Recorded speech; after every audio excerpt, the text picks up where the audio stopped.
The necessity of defined problem. Defining a research problem is the fuel that drives the scientific process and is the foundation of any research method and experimental design from true experiment to case study. It is one of the first statements made in any research paper, and as well as defining the research area should include a quick synopsis of how the hypothesis was arrived at. Operationalization is then used to give some indication of the exact definitions of the variables and the type of scientific measurements used. This will lead to the proposal of a viable hypothesis. Structuring the research problem. Defining a research problem is crucial in defining the quality of the answers and determines the exact research method that is used. A quantitative experimental design uses deductive reasoning to arrive at a testable hypothesis. Qualitative research designs use inductive reasoning to propose a research statement. Defining a research problem. Many scientific researchers look at an area where a researcher generated some interesting results but never followed up. It could be an interesting area of research which nobody else has fully explored.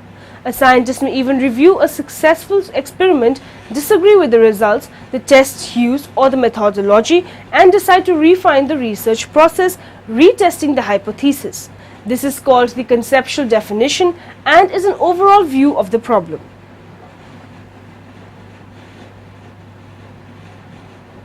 The operational definitions. The operational definition is the determining the scalar properties of the variables. Behavioral biologists and social scientists might design an ordinal scale for measuring and rating behavior.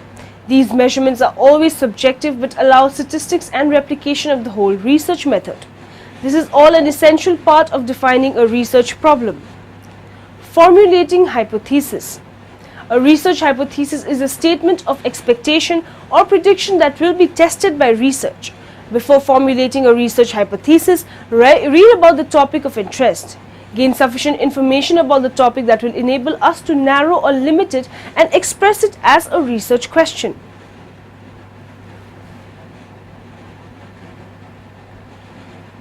Following are some hints for the formulation of a hypothesis. Be sure to read on the topic to familiarize us with it before making a final decision. As noted, a research hypothesis is more than just a topic. It has two elements, variables that are in relation to each other. Avoid judgmental words in a hypothesis. Value judgments are subjective and are not appropriate for a hypothesis. Our hypothesis must involve an issue or a question that cannot be answered exclusively by the discipline of law. Be sure that each term in hypothesis is clearly understood and defined. Do not deal in generalities or assume that the reader knows the meaning of a technical term. Specify, if appropriate, whether we will be dealing with state or federal law or both on a comparative basis if appropriate. Know that our hypothesis may change over time as our research progresses. We will be expressing our hypothesis in three ways: as a one-sentence hypothesis, as a research question, and as a title for our paper. Let's now move on to talk about the language of research, construct. What is a construct? Is a question commonly asked by students who are new to research. In social sciences, psychological constructs are more complex ideas that we as humans form in order to summarize observations about things that we cannot see directly. Mentally, we can visualize concrete objects such as a computer, a book, or other items that we can see and touch. These things are directly observable and we can easily describe and measure them. But many of those things we deal with in everyday life are not so clearly conceived. It is much more of a challenge to visualize job satisfaction, citizenship, or motivation. These are sometimes referred to as higher level abstractions within our minds or psychological constructs. Let's now discuss about the concepts and the variables. A concept is an abstraction based on characteristics of perceived reality, and defining concepts in research. This is important in research and in real life for that matter. In using words, we cannot communicate unless we are using the same words for the same things.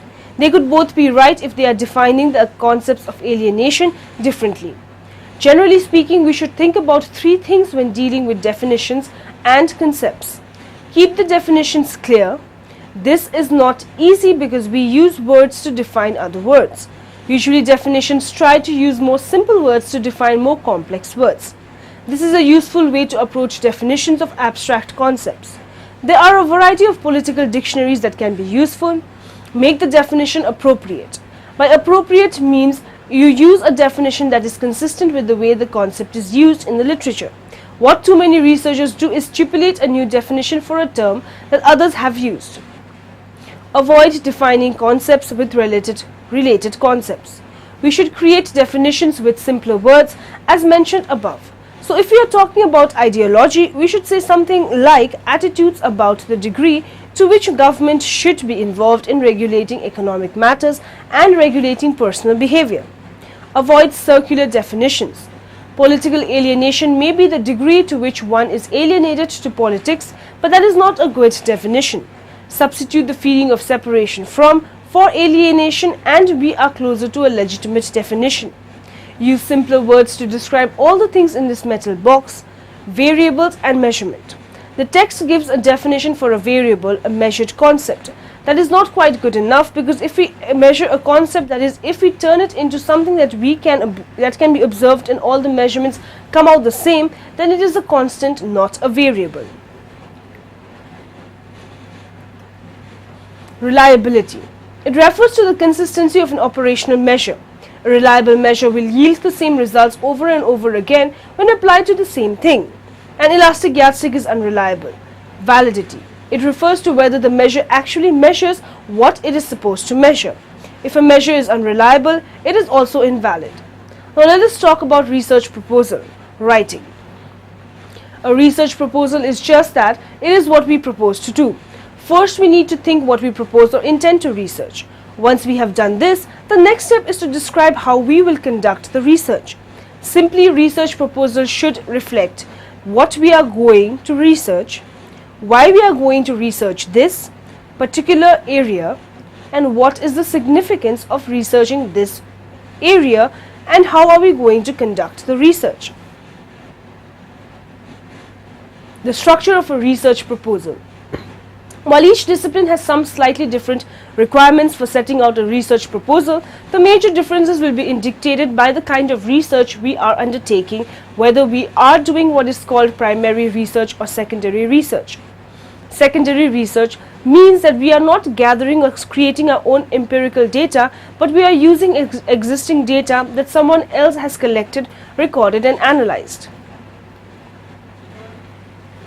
Research proposal outline. The proposal needs to show clearly that we understand our field, we have identified an area that warrants research, and we know how to conduct that research. It should contain some or all of the following elements: working title, statement of the problem or the gap in the current research in our field of study, context in which the problem arises, historical and current research in the field, reasons why the problem exists and justification for addressing it, methodology you will use to address the problem, key research questions, expected contribution to knowledge, time frame and special resources, references or bibliography. Now in the end, let us summarize what we have learned in this lecture. Research in common parlance refers to a search for knowledge.